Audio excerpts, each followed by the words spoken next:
여러분 한 주간 동안 잘 보내셨습니까? 이제 위드 코로나 시대가 이제 시작이 돼서 많은 그 활동들이 좀 완화돼 가고 있는데, 그래도 아직도 주의해야 되고 조심해야 될 부분들이 많이 있고, 또 교회는 또 특별히 학교 강의나 단체 모임들은 그래도 아직도 많은 그 제재들이 다 풀리지는 않았습니다. 우리 강의도 마찬가지로 20명 미만은 이제 대면 강의 모두가 다 할 수가 있게 됐는데, 20명 이상은 전체 동의를 받아야 되고 조심하고 주의해야 될 것 같아서 설문조사들 이제 하고 교수님별로 강의별로 이렇게 재량에 맡겼는데, 우리는 우리 학생들이 또 요구도 하고 또 여러 가지 우려되는 그러한 부분들도 사정도 얘기해서 비대면 강의로 계속 이렇게 하기로 했습니다. 그래서 계속 동영상 또 촬영을 해서 사이버 캠퍼스에 올리고, 남은 이제 그 수업 기간 동안에도 여러분들이 이렇게 참여하고 또 적극적으로 좋은 또 수업이 될 수 있도록 여러분들이 활용을 할 수 있기를 바랍니다. 오늘은 이제 7장 바른생활 교과서인 잠언에 대한 말씀을 강의하도록 이렇게 하겠습니다. 오래전의 일이라고 그러는데, 당시 국회의원이었던 대통령의 아들이 인사청탁과 뇌물을 받은 죄로 감옥에 수감이 되었습니다. 얼마 후에 그가 감옥에서 성경을 읽으면서 자신의 행동을 후회하며 반성하고 있다는 기사가 신문에 실렸었는데, 그가 감옥에서 성경의 여러 책들 중에서 특히 구약의 잠언을 읽으면서 많은 교훈과 깨달음을 얻었다는 말을 하였습니다. 이처럼 잠언은 우리가 세상을 어떻게 지혜롭게 그리고 성공적으로 살아갈 수 있는지에 대한 많은 조언을 담고 있는 책으로 알려져 있기에, 비단 기독교인이 아니더라도 많은 사람들이 즐겨 읽는 책들 중에 하나가 바로 잠언입니다. 그래서 잠언을 다른 말로 지혜서라고도 이렇게 표현을 하죠. 특히 잠언은 총 31장으로 구성이 되어 있습니다. 그래서 매일 한 장씩 읽으면 한 달에 잠언을 다 읽을 수 있다고 하여서 흔히 기독교인들이 매일 한 장씩 읽도록 권유되는 책이 바로 잠언입니다. 잠언에는 근면, 겸손, 성실, 정직, 자기 인내, 명예, 뇌물과 여인의 유혹 등 세상을 살아가는 데 도움이 되는 많은 지혜의 그러한 그 조언들이 나타나 있습니다. 그래서 아마 위에서 언급한 그분이 감옥에서 잠언의 교훈들을 읽으면서 내가 이 잠언의 말씀처럼 살았더라면 이런 일이 내게 안 일어났을 텐데 라고 생각하면서 아마 후회하였을지도 모릅니다. 이처럼 잠언의 말씀은 많은 우리가 인간사 살아가는 동안에 생활의 교훈이나 바른 인간관계의 삶의 교훈이 많이 그 표현을 하고 내용들을 지혜를 가르쳐주고 있습니다. 물론 잠언이 이 세상에서 성공적인 삶을 살아가기 위한 지침을 주는 책임에는 틀림이 없습니다. 그러나 잠언은 사실은 그보다는 훨씬 더 심오한 내용을 담고 있습니다. 잠언은 단순히 이 세상에서의 성공적인 삶을 위한 그러한 처세술이 아니라 사실은 영원한 삶을 위한 바른 생활 교과서입니다. 그래서 오늘 이 잠언서를 여러분들이 배워나가면서 잠언에 대한 그 오해와 잠언이 정말 뭘 말하고 있는지, 그리고 성경은 이 잠언을 통해 가지고서 우리에게 주시고자 하는 그 메시지가 뭔지, 이 부분에 대해서 하나씩 이제 알아보도록 이렇게 하겠습니다. 먼저 잠언에 대한 오해를 보면 잠언은 한 개인이 어떻게 성공적으로 이 세상을 살아갈 수 있는지를 조언해 주는 책입니다. 우리는 잠언에서 인간이 하나님이 지으신 창조 세계에 허락된 모든 복을 누리며 살아갈 수 있는 지혜를 배우게 됩니다. 잠언의 말씀을 인용해 보면 잠언 3장 15절에서 18절에 이런 말씀이 있습니다.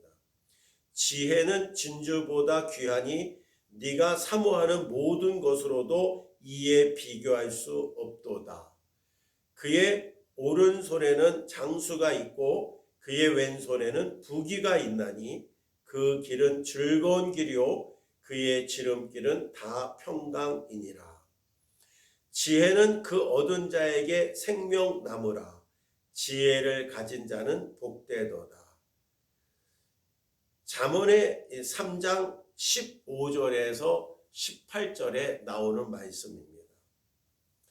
잠언의 책 제목은 영어로 프로버브스인데 이 프로버브는 통상적으로 속담이나 격언 또는 금언으로 번역이 됩니다. 실제로 잠언에는 간결한 이행 경구의 삶의 교훈이 되는 금언들이 많이 나타납니다. 예를 들면 또 잠언에 있는 성경 말씀입니다. 10장 1절에서 5절의 말씀에 이렇게 기록되어 있습니다. 솔로몬의 잠언이라 지혜로운 아들은 아비를 기쁘게 하거니와 미련한 아들은 어미의 근심이니라. 불의의 재물은 무익하여도 공의는 죽음에서 건지느니라. 여호와께서는 악인의 영혼은 줄이지 않게 하시나 악인의 소욕은 물리치시느니라. 손을 게으르게 놀리는 자는 가난하게 되고 손이 부지런한 자는 부하게 되느니라. 여름에 거두는 자는 지혜로운 아들이나 추수 때에 자는 자는 부끄러움을 끼치는 아들이니라. 이처럼 성경에 이렇게 서로 비교를 하면서 우리 인간 삶에 아주 유익된 교훈이 되는 말씀들이 잠언에는 곳곳에 기록되어 있습니다. 그런데 성경에 나타나는 잠언은 비단 고대 이스라엘에게서만 발견되는 현상이 아니라 고대 근동의 거의 모든 나라에서 나타나는 보편적인 현상입니다. 다시 말하면 잠언의 말씀의 내용들이 그 이스라엘 민족에 해당된 게 아니라 모든 나라에 공통적으로 보편적으로 나타나는 그러한 삶의 교훈을 다루고 있다는 것이죠. 고대 근동에서뿐만 아니라 한국과 일본 그리고 중국과 아프리카 등 세계 어느 나라에서도 바로 이렇게 고대의 잠언들을 발견할 수 있습니다. 또 잠언은 실로 전 세계적인 보편적 현상이라 할 수 있습니다. 그래서 아마도 이 과의 서두에서 언급한 그분이 감옥에서 잠언을 읽었던 그분이 생각했던 것처럼 성경에 나타난 잠언들을 세계 어느 곳에서 발견할 수 있는 국제적 현상으로 생각하여 잠언을 단순히 이 세상을 살아가는 처세술을 가르쳐주는 책들 중에 하나라고 생각할 수 있었던 겁니다. 그러나 그것은 성경에 나타나는 잠언을 잘못 오해하였기에 나타나는 결과입니다. 잠언은 한마디로 이 세상을 성공적으로 살아가기 위한 지혜를 알려주는 책이기는 하지만 그건 분명합니다. 그러나 잠언에서 말하는 지혜는 우리가 일반적으로 생각하는 지혜하고는 좀 차이가 있습니다. 성경에서 말하는 지혜가 이제 무엇인지 살펴보면서 여러분이 잠언에서 말하는 지혜의 그 종류와 본질을 바로 알기를 바랍니다. 자, 잠언을 다른 말로 지혜서라 그랬죠. 지혜. 바로 이 잠언에서 말하는 지혜란 무엇인가, 이 부분을 몇 가지 설명을 하겠습니다. 첫 번째로는 특정 분야의 일을 잘하는 기술로서의 지혜가 있습니다. 국어사전은 지혜를 사물의 도리나 이치를 잘 분별하는 정신 능력이라고 정의를 합니다. 구약에서도 지혜는 무언가를 잘 할 줄 아는 전문적인 기술이나 능력을 의미합니다. 그리고 이러한 기술 능력을 지닌 사람을 지혜롭다고 하며 지혜로운 사람이라고 부릅니다. 예를 들면 성막이나 성전을 건축하는 기술이 있는 자를 지혜로운 자라고 불렀습니다. 또한 전쟁을 수행하는 능력을 지혜라고 지칭하며 또 큰 배를 항해하는 기술을 지혜라고 구약 성경은 말합니다. 특히 왕이나 통치자가 나라를 다스리는 필수 요건이 지혜라고 구약은 여러 차례 언급을 합니다. 지혜는 또한 정치적인 책략을 제시하거나 조언하는 기술을 의미하기도 합니다. 이와 같이 지혜 또는 지혜자는 구약에서 특정의 일을 잘하는 기술 또는 그 기술을 지닌 사람을 지칭하는 것이었습니다. 이렇게 일반적 의미의 기술이란 뜻으로 쓰이던 지혜는, 그 지혜라는 단어는 잠언에서 그 의미가 좁혀지게 되어 사람이 성공적인 삶을 살아가는 기술이라는 의미로 사용되고 있었습니다. 다시 말하면 잠언에서의 지혜는 성공적인 삶을 살아가는 기술, 그거를 지혜로 보고 있었던 겁니다. 두 번째로는 의로운 삶으로서의 지혜가 있습니다.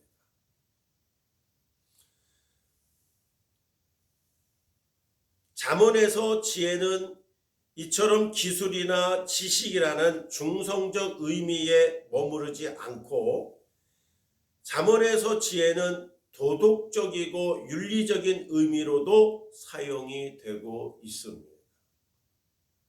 잠언은 의로운 길에 보상이 있다고 말하며 의롭게 살아야 할 것을 거듭 가르치고 있습니다. 잠언은 의로운 삶을 살 때 복을 받고 성공적인 삶을 살아가게 된다는 사실을 지속적으로 언급하고 있습니다. 그래서 의인의 삶은 형통하나 악인의 삶은 그렇지 못하다고 교훈을 주고 있는 것이죠. 그래서 잠언서에는 항상 의인의 삶을 강조하고 있고 그 의인의 삶을 지혜라고 말하고 있습니다. 잠언은 이 원리를 따라 조화를 이루며 사는 것이 지혜이고, 그리고 이를 거스르며 사는 것을 우매라고 표현을 했습니다. 결국 잠언에서 지혜라는 말과 의라는 말은 사실상 동의어라고 볼 수 있습니다.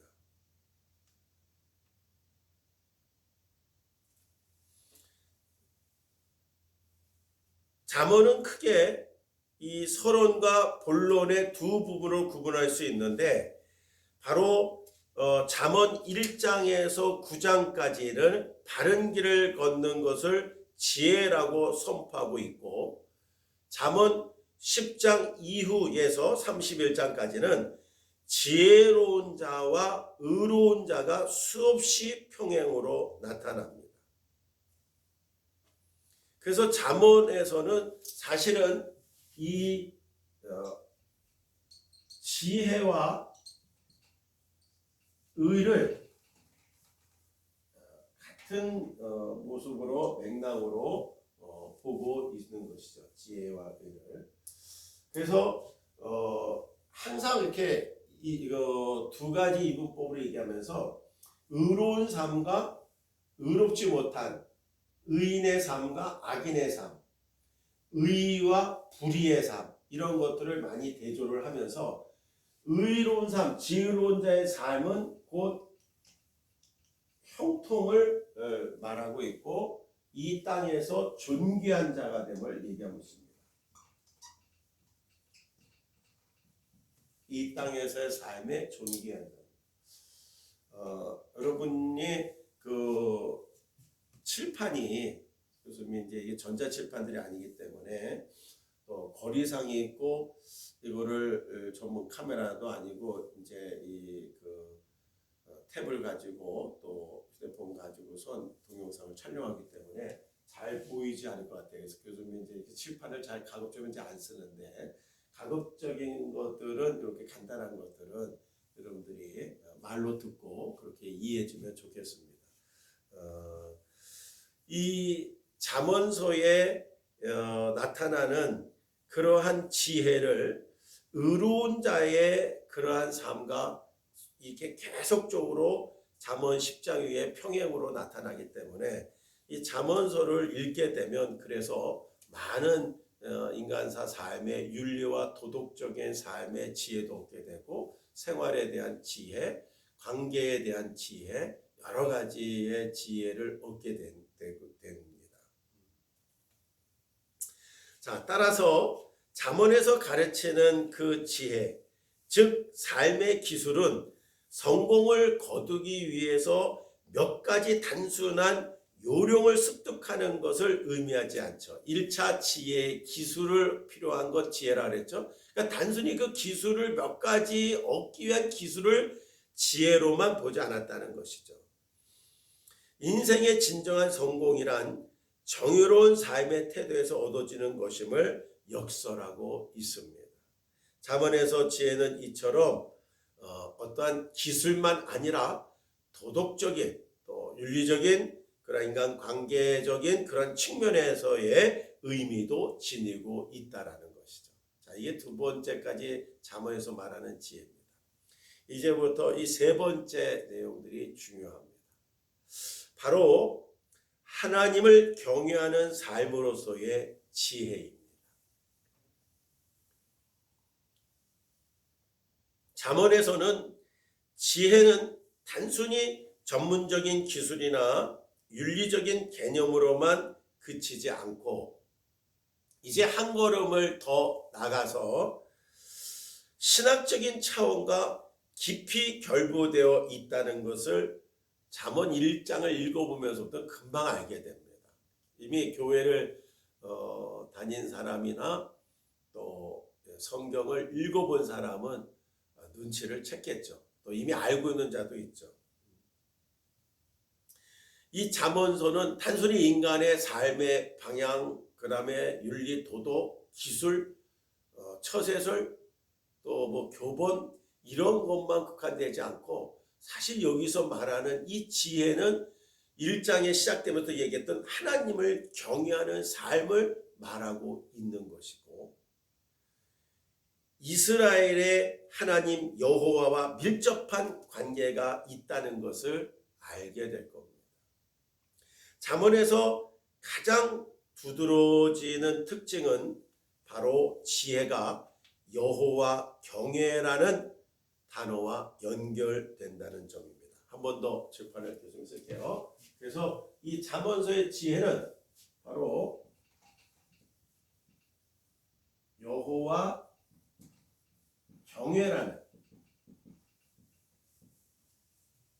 이 단어와 밀접한 관계가 형성이 되어 있죠. 그래서 잠언은 이렇게 말합니다. 여호와를 경외하는 것이 지혜의 근본이다. 지식의 근본이다. 라는 말을 하면서 가르쳐주고 있습니다. 여기서 근본이라는 단어는 히브리 원어에서 머리라는 단어의 어근에서 파생된 단어로서 시작, 또 핵심, 본질, 목표라는 의미를 가지고 있습니다. 하나님을 경외한다는 말은 구약에서 하나님을 예배하고 하나님의 말씀을 순종한다는 것을 의미합니다. 그래서 다시 한번 이 부분을 또 정리를 하게 되면 이 경외라는 말을 성경에서는 뭘 뜻하고 있는 거냐면 구약에서 하나님을 예배하고 하나님 말씀을 순종하는 것을 말하고 있습니다. 그래서 경외는 곧 하나님께 예배하고 데오스를 하나님이라 하는데 이렇게 데오스의 약자 앞에 이렇습니다. 하나님께 예배하고 또 하나님의 말씀을 순종하는 것.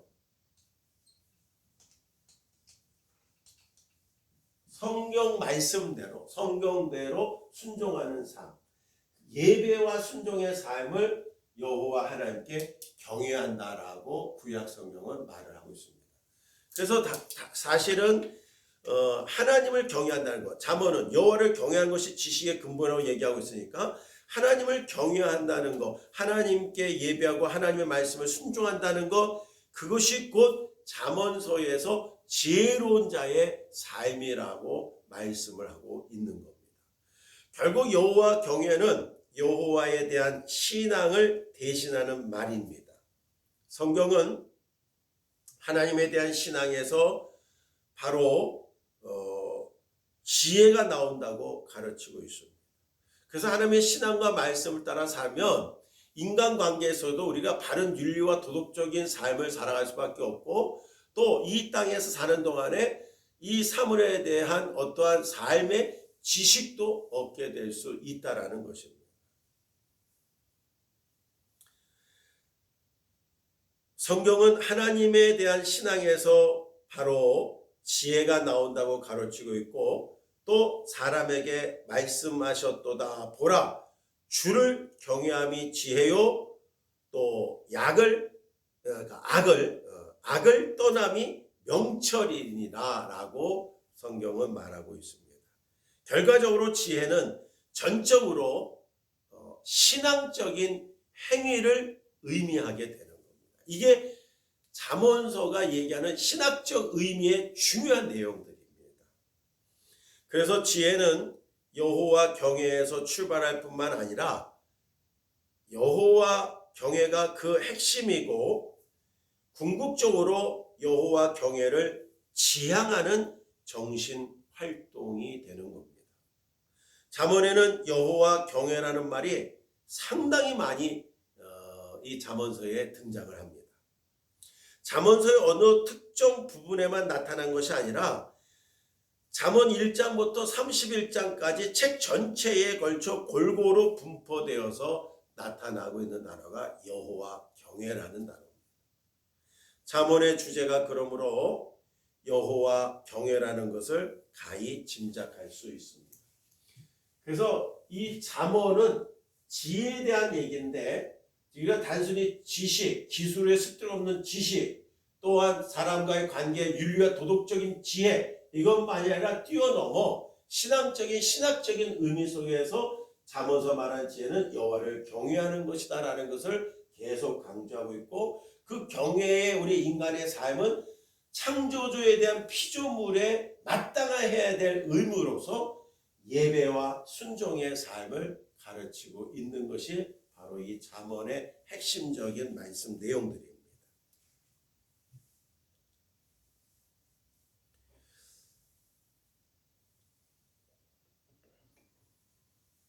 여호와 경외가 등장하는 위치도 의미심장합니다.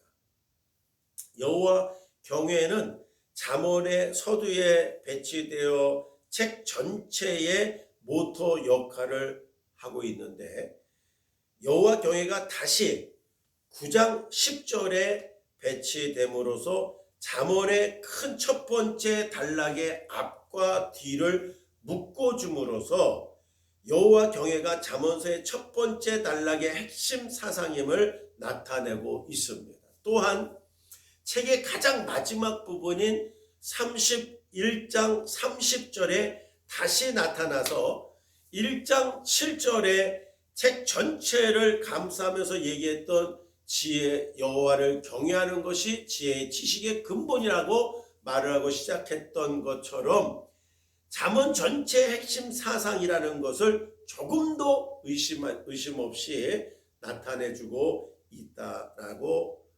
있다는 것을 알 수가 있습니다.